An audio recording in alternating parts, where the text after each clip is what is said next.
What's going on, my broskiis? My name is Toadskii, back again, here to bring you guys yet another One Piece Treasure Cruise video. So today, we have the brand new Sugofest batch. We all knew it was coming, we just weren't 100% sure when it was going to be arriving. So here we have Mihawk Perona and V3 Rayleigh, the One Piece History Sugofest.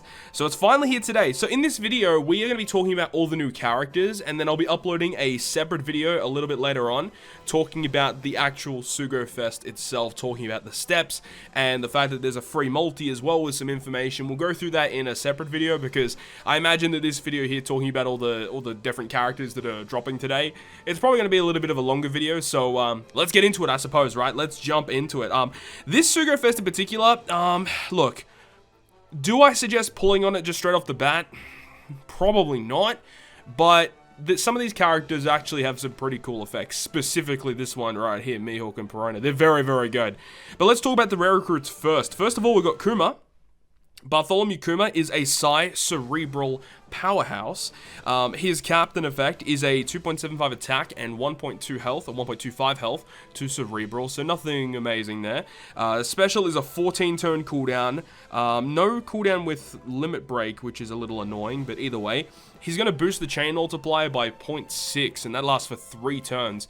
He heals the crew by 5,000 HP, also for 3 turns, and then also changes Cerebral and Powerhouse character slots into matching after 2 turns. So if you guys have had a chance to play around with the brand new Kizuna Clash Moria, he also has a very similar ability to this. Essentially, when you launch the special for the first time, there's going to be a little clock that will appear as a buff on your side of the field with a 2-turn timer on it. So basically what happens is once that clock reaches 0 and it expires, the effect will activate. So in this circumstance right here, once that clock buff will disappear, Cerebral and Powerhouse characters just get matching slots. It's a pretty interesting ability. Do I think it's going to see much play? Probably not. Unfortunately, this Kuma doesn't get rid of block orbs, so you do have to still rely on other characters to get rid of those orbs.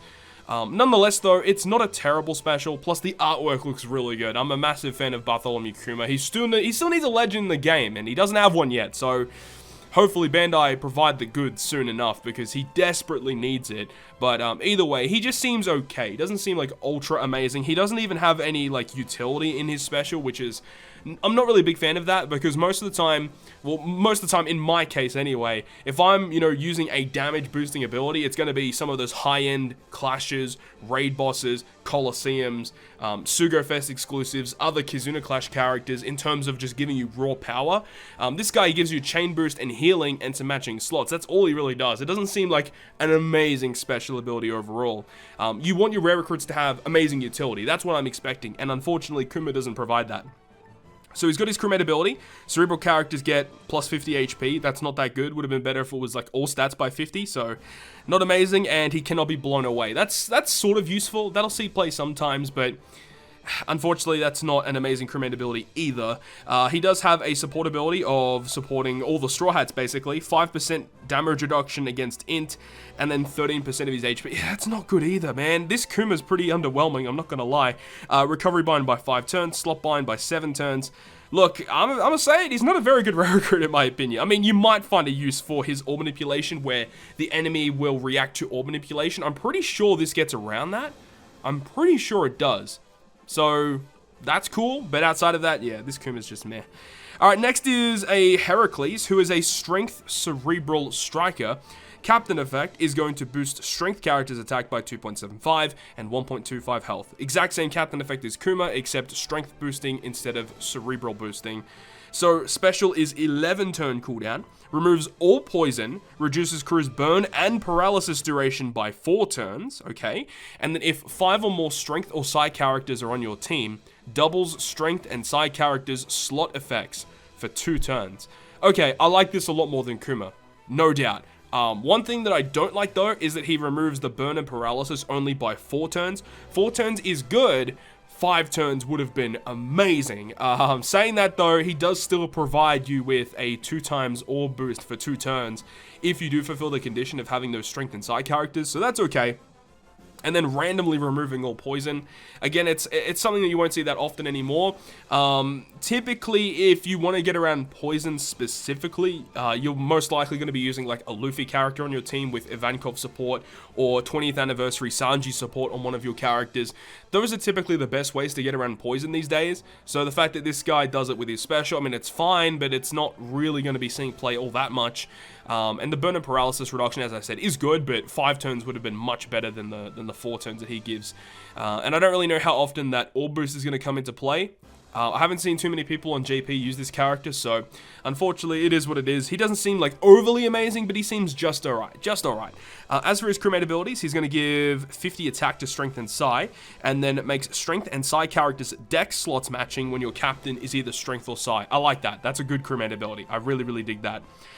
He has the damage reduction against dex by 5%, 7-turn slot bind removal, and any strength unit gets 5% dex damage reduction and 7% attack and HP. That's a much better support effect compared to Bartholomew Kuma. Much better.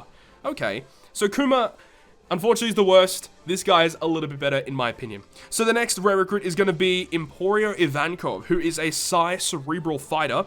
Captain effect is a 2.5 attack to Cerebral, and then 3 times recovery healed at the end of the turn. Again, not an amazing captain effect. A lot of rare recruits these days aren't. 13-turn special cooldown. Reduces the crew's bind and special bind duration by 5 turns. I like it.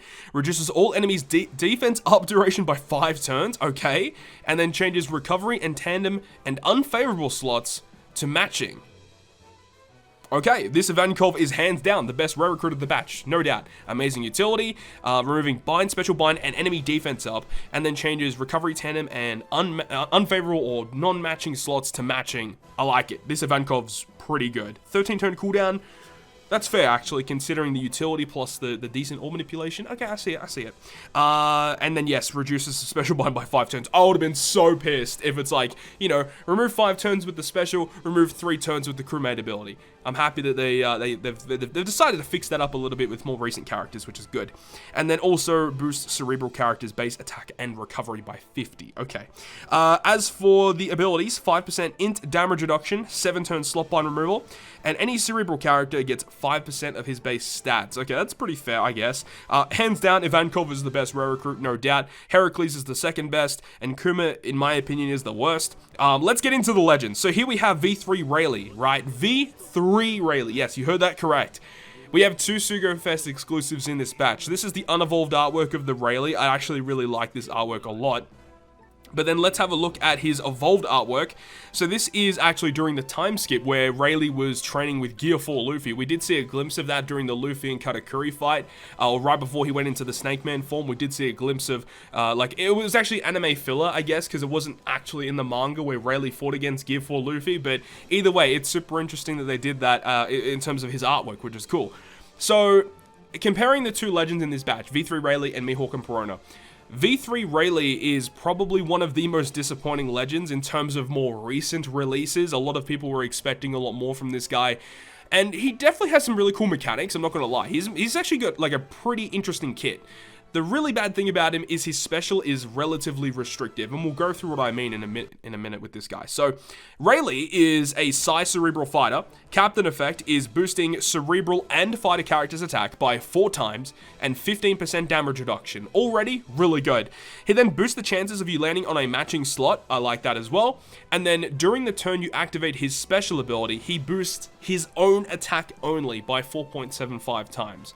So this is one of the things that I don't like about him, because yeah, he's a flat 4x with 15% damage reduction, slightly higher chances of matching slots, and then you're only 4.75 just to himself. I would have preferred it if it was maybe a lower multiplier, but for the whole team, or if it was like both of your top row characters, both of your captains get a 4.5 multiplier or something like that. Even though it kind of would get a little bit sketchy if you've got hybrid captains, I suppose, but in a way, I do think that this captain effect should have been structured a little bit differently. As I said, I think it should have just been a lower multiplier, maybe 4.4, 4.5, or maybe 4.25 even, but for the whole team, I think would have worked a lot better, but either way, that's his captain effect. He's boosting Cerebral and Fighters, which I like. Cerebral have an amazing array of characters to choose from, and then on the other side, you got Fighters, who are no slouches either. You got some pretty decent characters under the Fighter class too, so yeah, Captain Effect is just okay, in my opinion. But then you've got his special, which is the big problem here. So, it does 250 times his attack in typeless damage to a single enemy that ignores all defensive effects. That's a lot of damage. Huge amount of damage. But then, 2 times attack and orbs to cerebral and fighter characters for 1 turn.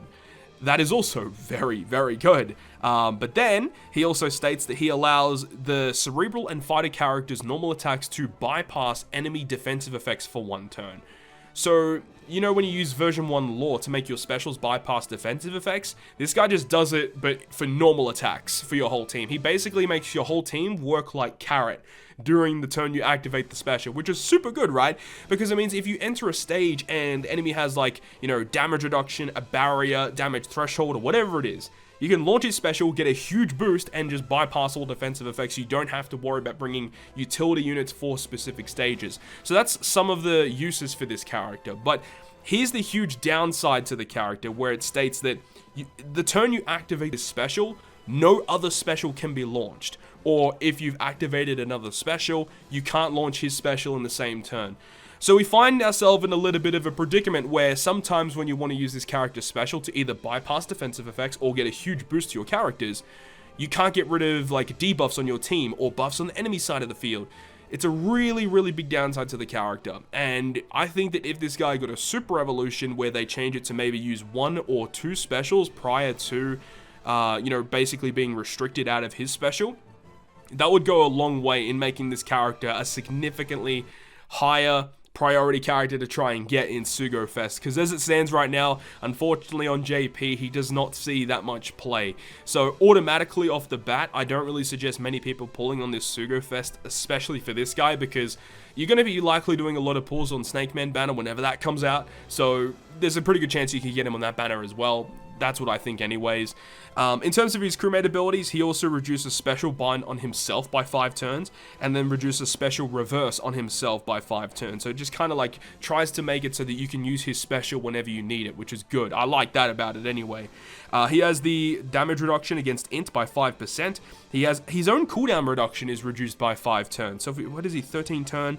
So by 5 is 8 turns. Then 6 turns with sockets, and if you're using the host ship, it could be on a 5-turn cooldown at the start of the fight. That's pretty impressive, honestly. And then he's got pinch healing, so 1.5 times recovery healed below 50%. That's pretty good. He does have a support effect to any Psy character, reduce damage taken by 5% and 9% base stats added. That's a very good support effect. And someone mentioned it on my stream actually a couple of days ago. There's actually not that many good legends that are Psy that like are huge stat boosting ones that are like ones you can just put on a lot of different characters. Like Stampede Luffy is one, but most of the time you're either running a Luffy on your team, or if you're going to run a Luffy support unit, you're most likely going to be running Snake Man because of his massive stat boost. But then you got like V2 Katakuri, but he can only be put on very certain characters. V2 Sanji, amazing stat booster, only be put on very certain characters. Rayleigh's like one of the only characters that is like just a random array, you know, any side characters you can attach him to, and you get a huge stat boost. So I think, honestly, this guy will probably be used more as a stat support unit compared to a sub on teams, which is pretty sad. So, I don't know, I think this guy deserves a pretty big super evolution somewhere down the line just to improve his usability, in my opinion. But anyways, that's Rayleigh. Now we talk about the highlight of this Sugo Fest. If there's one unit you would love to get from this Sugo Fest, it would be this character right here, Mihawk Perona. This is the unevolved artwork right here. Mihawk looking fresh, Perona looking nice, and then the evolved artwork right here looks super, super good.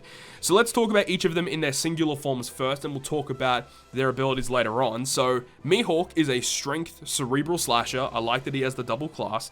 His captain effect is a strength and psi boosting captain. This character is centered around boosting those two colors specifically. So Mihawk is a 3 times captain, 3.5 times captain if they've got a color orb. So it doesn't have to be a matching orb, just any strength, dex, quick, psi, or int orb. Then you get 3.5 times attack. And then also we'll give them a 1.3 HP boost. So a little bit of additional tankiness is always nice. And then Psi characters have their strength slots count as beneficial.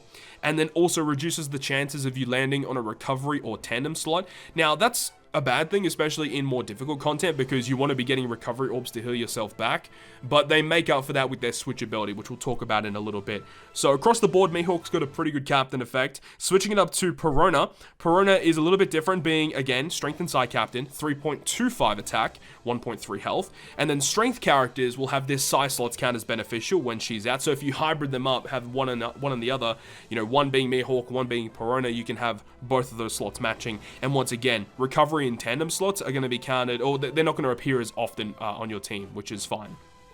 But then you've got their dual captain effect, which is a 4 times captain to Strength and Psi, and then a 4.5 times captain if they've got a colored orb. So Strength, Dex, Quick, Psi, or Int orb, 4.5 attack, 1.3 health, and then makes their type slots have matching slot effects. So any colored orb you get is going to be counted as beneficial, which is great. So any of those beneficial slots is just going to be a huge boost, 4.5. It's amazing. And then reduces the chances of recovery and tandem appearing once again. So you don't want to be getting those orbs with this character, which is why the Ivankov in this batch makes a lot of sense. Chaining his recovery, tandem, and badly matching slots into matching to get the most out of Mihawk and Perona's captain effect. Now, let's talk about their switch ability first, because you won't understand their special unless you know what their switch effect does, right? Because there's a new mechanic that's been applied here with the introduction of Mihawk and Perona. This switch effect is very, very good. So it changes their own slot into matching, which is great across the board. Heals the crew by 1500, which is where we were talking about a little bit earlier, where you get less recovery slots. But if you use both switch effects of Mihawk and Perona every single turn, hypothetically using them as the captain, you get 3000 heal just off of that, and then 1000, so 4000 healing with the auto healing, of course. And then not only do you get the heal and the matching slot, but it applies a debuff to the enemy called the negative status, which is basically a new type of debuff that is only applicable with this character. When you apply this debuff to the enemy, it reduces their attack and defense by 20%. So essentially, when you activate it and it procs against the enemy, you're essentially getting 20% damage reduction, right? Because the enemy is hitting you for 20% less damage. So you can stack another switch ability like Ivankov Bon Clay, for example, which is another 20% damage reduction on top of that. You can mitigate a lot of your damage just with a couple of switch abilities, which is very good. Now this debuff, it still will be blocked by full debuff immunity. However, if there are 2 or more enemies present, it gives all enemies negative status for 1 turn that ignores immunity and status effects. Amazing, amazing, so good. So as long as there's 2 or more enemies, you can guarantee yourself to inflict the negative debuff no matter what. If they have delay immunity, defense down immunity, it will still bypass that no matter what. But if they've got full debuff immunity, you need to have 2 more enemies to bypass that. So now that you guys know what their switch effect does, let's have a look at their special, which is on a 13 turn cooldown. It reduces all enemies' HP by 20%, changes block slots into matching, doubles damage dealt to enemies with the negative status for 1 turn, and then becomes the dual unit Mihawk and Perona for 3 turns, right? This is huge because you can essentially get a guaranteed 2 times conditional boost against the enemy with their switch ability. Amazing. This character sees a lot of play on Japan with the most recent release of the super type Boa Hancock, this character being a Psi or Strength character, depending on whether you have Mihawk or Perona out, and then even with Snake Man, you know, V2 Snake Man being a super type character for Strength, you can have this character on it as well to get that conditional boost. Amazing healing with their switch effect. So as a sub and as a captain, this character is very, very good. So yeah, this is the character that you want to be aiming to try and get from this big Sugo Fest coming up. In terms of their potential abilities, they've got Recovery Bind Resistance by 5 turns, 10 turn reduction of Slot Bind, and they've got a 100% chance to inflict 10% extra damage when you hit a perfect, which is very good. I love it when critical hits are like that. So there we go, that's the breakdown of all the new characters arriving in the upcoming One Piece History Sugo Fest. As I said, Mihawk and Perona are a phenomenal legend. Where do I rate them personally? I think they're at least a tier 1 legend in my eyes. V3 Rayleigh is a little lower than that in my opinion, but these characters are good. I haven't really actually looked at the actual steps for the Sugo Fest yet. I'll be uploading a separate video. If you guys want to see that, I'll be uploading that very soon. Hopefully you guys enjoyed the video today, and if you guys did, make sure to leave a like, and if you want to stay up to date with all the content that I post, including more One Piece Treasure Cruise content, make sure to hit the subscribe button down below. But on that, guys, I'll see you guys within the next video.